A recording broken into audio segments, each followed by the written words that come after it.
choke you down just like a pill.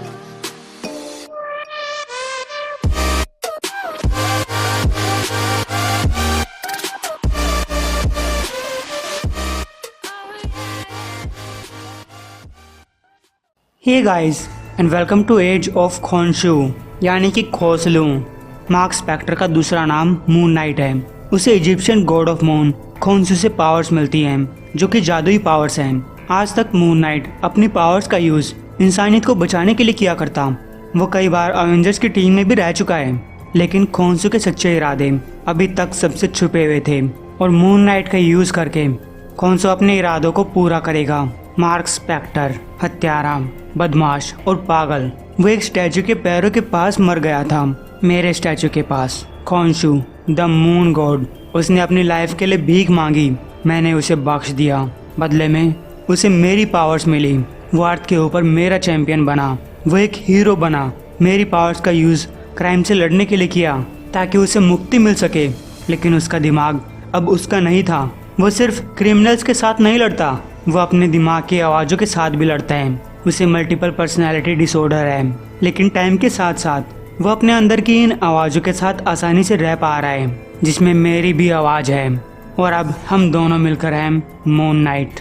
The Himalayas, Kunlun का वही जादुई शहर जहाँ से सबसे पहले आयरन फिस्ट फैनफी आई थी। मून नाइट यहाँ पे घुटने टिकाए हुए एक प्रेयर कर रहा है। ये एक ऐसी प्रार्थना है जो सिर्फ फेरो और रात के पुजारी जानते हैं। मैं लहरों की ताकत के लिए प्रार्थना कर रहा हूँ, मून की स्पीड के लिए प्रार्थना कर रहा हूँ। मैं सूरज ढलने के बाद तभी से प्रार्थना कर रहा हूँ जब से मुझे हवा के अंदर कुछ बदलाव महसूस हुआ। एक फनफनाहट महसूस हुई ड्रैगन फायर की, वो यही है। तभी उस शहर के अंदर से प्रेजेंट वाला आयरन फिस्ट बाहर निकलता है। उसने कहा, हे तुम्हें तो पता ही है मैं मैनहट्टन में रहता हूँ, तुम मुझसे बात करने के लिए वहाँ भी आ सकते थे, बजाय कि तुम एक पूरा पहाड़ चढ़कर यहाँ आए। मुझे लगता है तुम मुझसे मिलना चाहते हो, क्योंकि तुम यहाँ ऊपर चढ़ते हुए हर एक सिक्योरिटी कैमरा की नज़र में आए। और जितना मैं तुम्हारे बारे में जानता हूँ, मैं इससे ये कह सकता हूँ कि तुमने ये सब जानबूझकर किया है। तुम मून नाइट हो ना? मून नाइट ने कहा, मैं फिस्ट ऑफ खोंसू हूँ और ये करने का सिर्फ एक ही तरीका है। तो आयरन फिस्ट उसका मजाक बनाते हुए बोलते हैं, हाँ हाँ ठीक है, ल्यूकेज भी मिलने से पहले फ़ोन नहीं करता। तो देखो हम दोनों आमने सामने हैं, हम दोनों फिस्ट हैं, लेकिन हमने आज तक एक टीम नहीं बनाई। मून नाइट ने कहा, मुझे आयरन फिस्ट चाहिए। डैनी कहता है, अरे वो मैं ही तो हूँ, तुम मुझे डैनी बुला सकते हो। तो क्या बात है, क्या तुम्हें बुरे लोगों से लड़ने में मेरी मदद चाहिए, या फिर तुम्हारी नंगी छाती को देखकर मुझे लग रहा है कि किसी ने तुम्हारी शर्ट चुरा ली? मून नाइट ने कहा, तुम नहीं समझे, मैं यहाँ तुम्हारे लिए नहीं आया, और जैसे कि मैंने कहा मैं आयरन फिस्ट के लिए आया हूँ। तो गाइस मून नाइट एकदम से आयरन फिस्ट के साथ लड़ने लगता है। पहले तो आयरन फिस्ट को ये सब देखकर बहुत अचंभा हुआ, लेकिन फिर उसने मून नाइट को पीछे करते हुए कहा, ये सब क्या है? मून नाइट कहता है, मुझे आयरन फिस्ट चाहिए।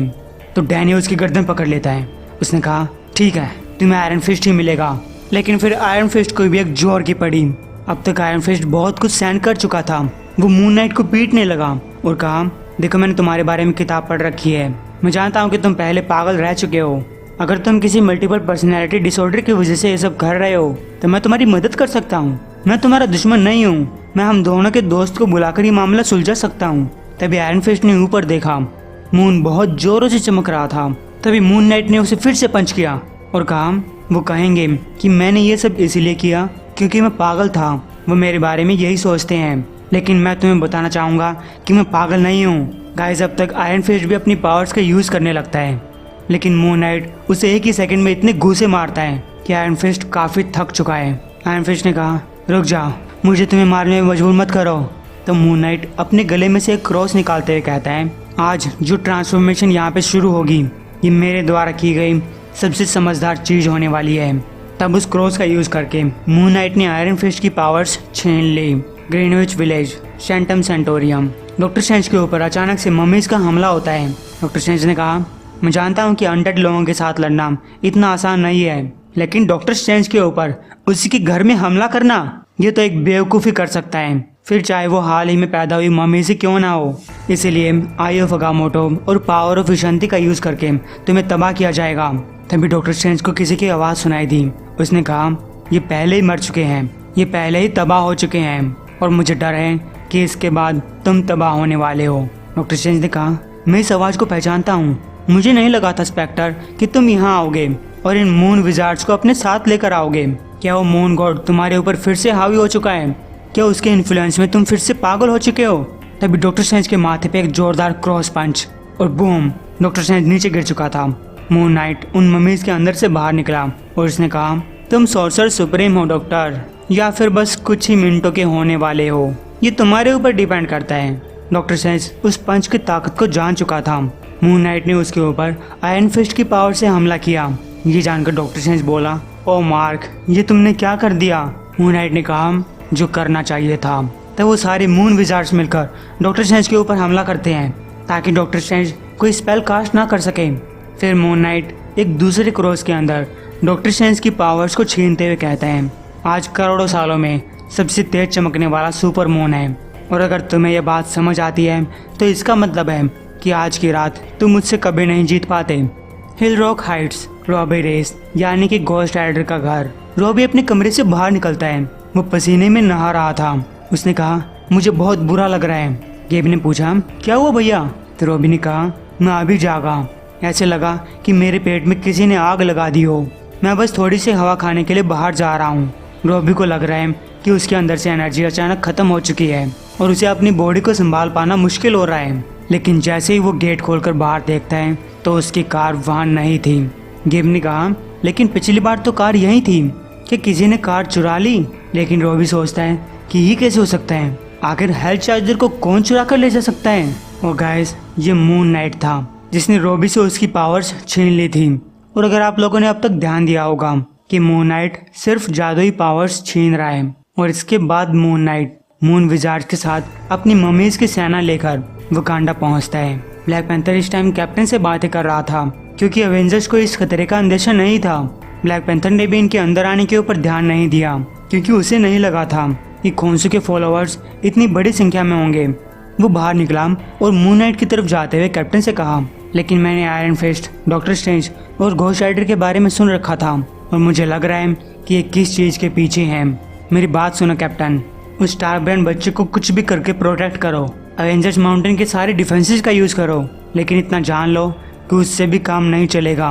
और यहाँ मत आना, मेरी मदद के लिए यहाँ पे मत आना। गुड बाय स्टीवन, अब एवेंजर्स को तुम्हें ही संभालना है।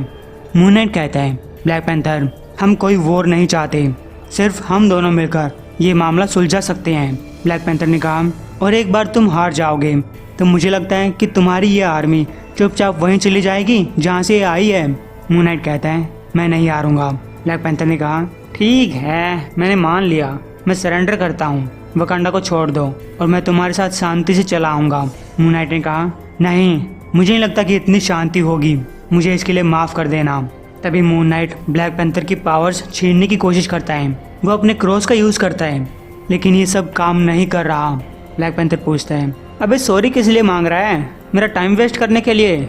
मेरी पावर्स मेरे खून के अंदर है। अगर तुम्हें मेरी पावर्स चाहिए तो तुम्हें मेरी पूरी बॉडी को ले जाना पड़ेगा। तो चलो फिस्ट ऑफ खोंसू, मुझे अपने गॉड के पास लेकर चलो। और गाइस, पिछले कुछ दिनों से थॉर अर्थ से दूर गया हुआ था। वो एसगार्ड पे था जहाँ उसने ब्लैक विंटर का सामना किया, और उसे मारने के बाद वो अब वापस अर्थ की तरफ लौट रहा है क्योंकि कैप्टन ने उसे अर्थ पे हो रही सारी घटनाओं के बारे में बता दिया है। लेकिन जब वो मून से गुजर रहा था तब उसे मून पे मून नाइट दिखाई दिया। उसे मून नाइट के बारे में कुछ अजीब लग रहा था और कैप्टन के लाख मना करने के बावजूद भी वो मून नाइट का सामना करने के लिए और इस सारे मामले को खुद सोल्व करने के लिए मून पे उतरता है। उसने कहा, मून नाइट, तुम्हारा अवेंजर्स और हमारे दोस्तों के ऊपर कायरतापूर्ण हमला यही खत्म होता है। रुक जाओ, वरना मैं इस मून के ऊपर तुम्हारा खून फैला दूंगा। लेकिन मून नाइट ने कुछ नहीं कहा। हेराल्ड ऑफ थंडर कहता है, मुझे पता था तुम यही कहोगे, तो लड़ाई शुरू की जाए। थोर ने अपना हैमर जोर से घुमाकर उसकी तरफ फेंका, लेकिन मून नाइट ने उसे बीच रास्ते में रोकते हुए कहा, तुम हजारों सालों से इस हैमर का यूज करते आ रहे हो, लेकिन तुम अब भी इस हैमर के बारे में अच्छी तरीके से नहीं जानते। गाइस, थोर अपने हैमर को बीच हवा में रुका हुआ देखकर चौंक जाता है। वो हैमर को अपने पास वापस बुलाने की कोशिश करता है, लेकिन कोई फायदा नहीं होता। मून नाइट ने कहा, तुम इस हैमर के बारे में सिर्फ इतना ही जानते हो कि ये उरू मेटल से बना है, लेकिन ये उरू है क्या? तुमसे कहा गया होगा कि उरू मेटल इस यूनिवर्स जितना पुराना है, ये क्रिएशन के मलबे से बना है, और ये सच भी है। ये ओरू उस पहली नाइट की ओर्ब का आखिरी हिस्सा है, या फिर दूसरे शब्दों में कहूँ इसे मून के पत्थरों से बनाया गया था और जो भी चीज मून की है उसे मैं कंट्रोल कर सकता हूँ। तभी थोर को एक जोरदार हैमर पड़ता है। वह हैमर घूम घूम कर थोर को पट्टापट मारे जा रहा था। थोर ने कहा, मुझे तुमसे लड़ने के लिए हैमर की जरूरत नहीं है, मैं बस थंडरस्टॉर्म को यहाँ पे बुला सकता हूँ। मून नाइट कहता है, नहीं, तुम यहाँ नहीं बुला पाओगे। तो मून नाइट उस हैमर से थोर को दूर भेज देता है। थोर अंतरिक्ष की गहराइयों की तरफ जा रहा था। फिर हैमर थोर को छोड़कर वापस मून की तरफ चला गया। थोर ने एक बार फिर से हैमर को अपने पास बुलाने की कोशिश की और तभी उसकी टक्कर यूनिवर्स के दूसरे कोने से आए हुए एक मून से हुई। मून नाइट ने दूसरी गैलेक्सी से कई सारे मून्स को वहां पे बुला लिया था, जहां तक आयो फगामोटो देख सकती थी। वो इन मून्स के बीच थोर को पिचका देता है। वो कहता है, मेरा नाम है Marc Spector the moon knight और आज मैंने एक गॉड को हरा दिया। तब पीछे से किसी ने कहा, ये काफी नहीं होगा। मून नाइट कहता है, पैंथर को तोड़ा नहीं जा सकता और फिनिक्स का अभी तक कोई होस्ट नहीं बना है और स्टार ब्रांड को हमसे छुपाया जा रहा है, हमें इसी से काम चलाना पड़ेगा। तो किसी ने कहा, तो ठीक है, अब हम अपना असली काम शुरू करेंगे। माइफेस्ट, तुमने काफी अच्छा काम किया, खोन्सू तुमसे सहमत है, अब हम इस वर्ल्ड को बचाएंगे। और गाइस, ये मून गॉड खोन्सू था जो मून नाइट से बात कर रहा था। तो उम्मीद आपको ये एपिसोड पसंद आया होगा। एम करते हैं 50,000 नहीं 1100 लाइक्स के लिए। उम्मीद आज जल्दी पूरा करवा देंगे।